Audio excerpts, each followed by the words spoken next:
soldiers struggled to document them.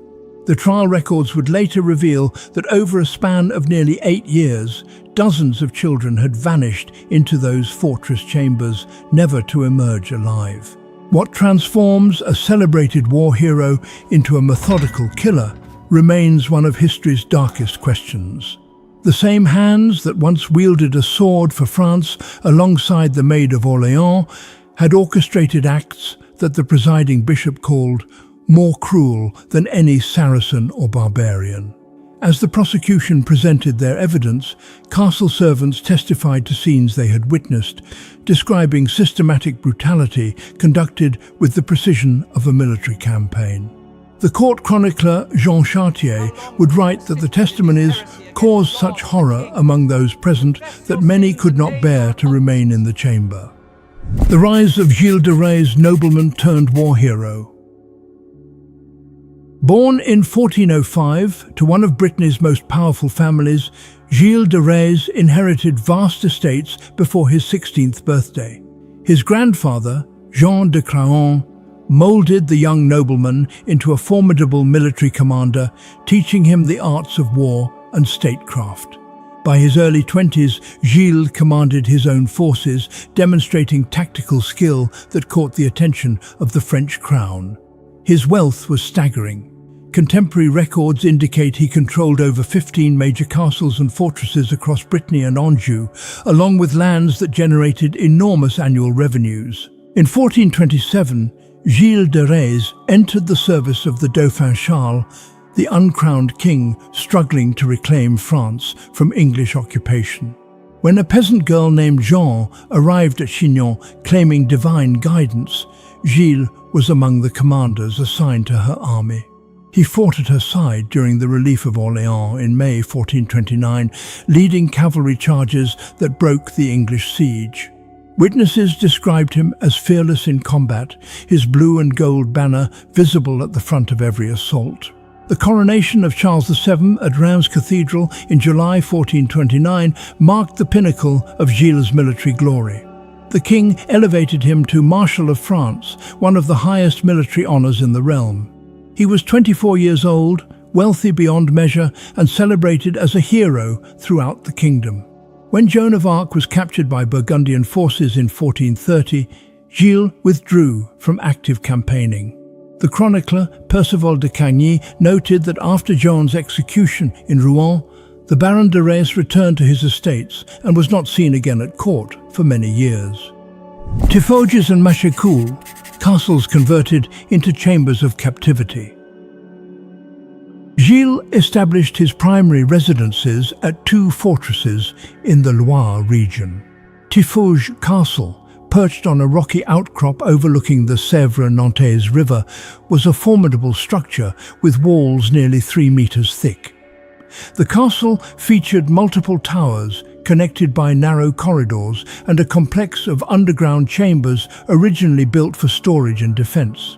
Machecoul Castle, located 40 kilometers to the west, was equally imposing, with fortified gates and a layout that allowed complete isolation of the interior rooms from outside observation. Between 1432 and 1440, Gilles transformed these castles into something far different from typical noble residences.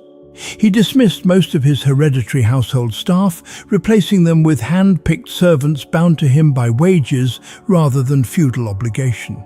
The Italian mercenary Henriette Griard and the cleric François Prelati became his closest confidants, managing the daily operations of both castles. Gilles established strict protocols. Certain chambers were declared off-limits to all but his inner circle. Servants were forbidden from entering the tower rooms without express permission, and castle guards were instructed to prevent unauthorized access to specific corridors. The isolation of these fortresses served Gilles' purposes well. Both Tiffauges and Machecoul stood distant from major population centers, surrounded by forests and agricultural lands where his authority was absolute. Local families depended on the Baron for employment and protection.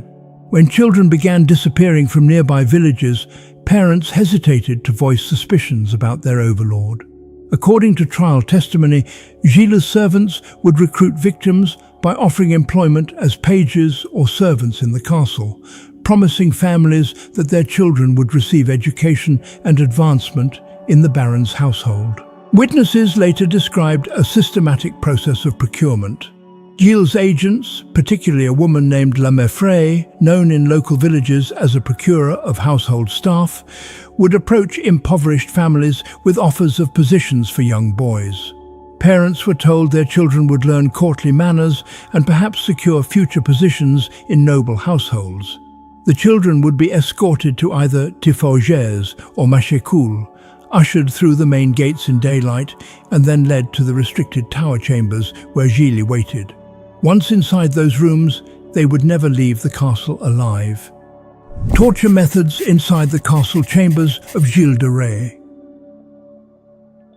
The trial of Gilles de Rais in October 1440 produced testimony from his former servants that revealed the systematic nature of his crimes. The prosecution's case rested heavily on depositions from Henriette Griard, Etienne Corillot, known as Poitou, and other members of the household who had participated in or witnessed the atrocities. These men described a pattern that had continued for years. Children brought to the castles were taken to specific chambers in the towers, rooms that Gilles had equipped for his purposes. The depositions detailed acts of extreme violence conducted in a methodical, almost ritualistic manner. Henriette Griard testified that Gilles employed various methods of inflicting suffering before ending the lives of his victims. Binding and elevating them within the chambers was described as a common practice, leaving victims helpless while Gilles proceeded with further torments. The servants stated that Gilles would often spend extended periods with his victims, sometimes entire afternoons before their deaths. The trial records indicate that suffocation was frequently used as the final method of execution, though victims were subjected to extensive brutality before that point. These sessions took place in the upper chambers of the castle towers, rooms that could be secured and isolated from the rest of the household. The testimony revealed that Gilles maintained specific implements in these chambers. Iron hooks, cords, and various restraining devices were kept ready. According to Poitou's deposition, Gilles would personally select tools before summoning a victim to the chamber. The servants described their role as assisting in the restraint and disposal of bodies afterward. They testified that Gilles showed no remorse during or after these acts, treating them as regular occurrences within the castle routine. One witness stated that Gilles once remarked he derived greater pleasure from these deaths than from any worldly honor or victory in battle. The disposal of remains presented a logistical challenge that the household managed with disturbing efficiency. Bodies were initially concealed within the castles, hidden in chests or storage chambers. Later, under cover of darkness, servants would transport them to various locations. Some were burned in the large castle fireplaces, reduced to ash that could be scattered.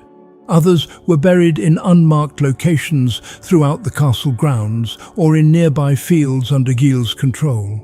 Trial testimony indicated that castle chimneys sometimes emitted unusual smoke late at night, and servants described the smell of burning that would permeate certain sections of the fortresses. The scale gradually became apparent during the investigation.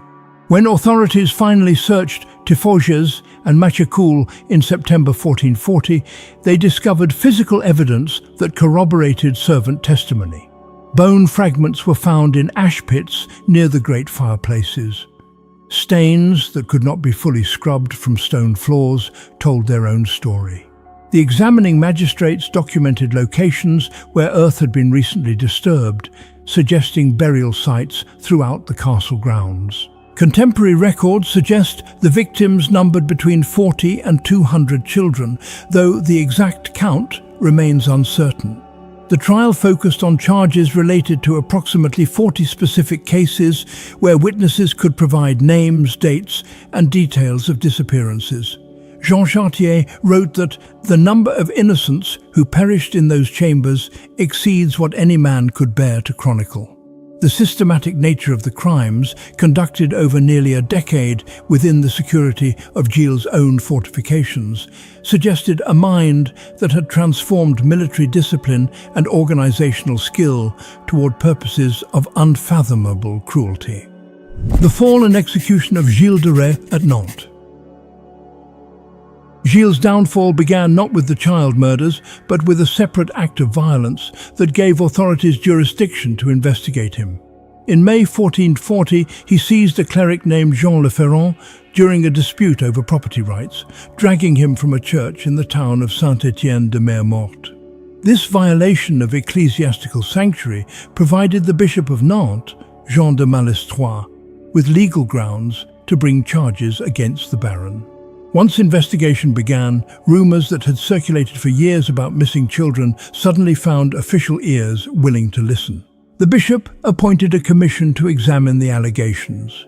Investigators traveled to villages surrounding Tiffauges and Machecoul, collecting testimony from parents whose children had vanished after being recruited for service in Gilles' household. The pattern emerged with damning clarity. Boys between 7 and 15 years old had been taken to the castles and never seen again. Families had been told their children had run away or died of illness, but no bodies were ever returned for burial. When investigators presented this evidence to Duke Joan V of Brittany, the secular authority joined the church prosecution. In September 1440, ducal forces surrounded Tiffauges Castle and arrested Gilles de Rais. Simultaneously, officers secured Machecoul and detained members of his household. The Baron was transported to Nantes and imprisoned in the Tour Neuve, a fortress tower overlooking the Loire. The trial began on October 8th before an ecclesiastical court presided by Bishop Malestroit, with secular charges to be heard afterward by Pierre de l'Hôpital, president of the Brittany Parlement. Initially, Gilles maintained his aristocratic dignity, refusing to acknowledge the court's authority over a Marshal of France. When the formal charges were read, listing homicide, depraved acts, heresy, and violation of church immunity, he declared the proceedings invalid. The judges responded by threatening excommunication, which would damn his soul eternally. This broke Gilles' resistance. On October 21st, he confessed publicly in open court, describing his crimes in detail that shocked even the experienced jurists present. The trial transcript records that he wept while confessing, claiming he had been driven by unnatural desires he could not control. His closest servants, already under torture, corroborated his confession with their own testimony. Henriette and Poitou described specific incidents, naming victims and explaining the methods Gilles had employed. The court heard how the Baron had justified his actions by claiming the children meant nothing, that their low birth made them expendable. He admitted to personally taking the lives of many of the victims, describing how he had engaged in unsettling physical contact before they perished. The bishop's notary struggled to record the testimony, later writing that such evil seemed beyond human capacity. Yet the Baron confessed it all without hesitation once his resistance was broken. The verdict was pronounced on October 25, 1440. Gilles de Rais was found guilty of murder, inappropriate conduct, heresy, and violating the sanctity of the Church. The sentence decreed death by hanging, followed by burning of the body. However, because Gilles had confessed and shown apparent contrition, the court granted him the mercy of Christian burial afterward, a significant concession given the severity of his crimes.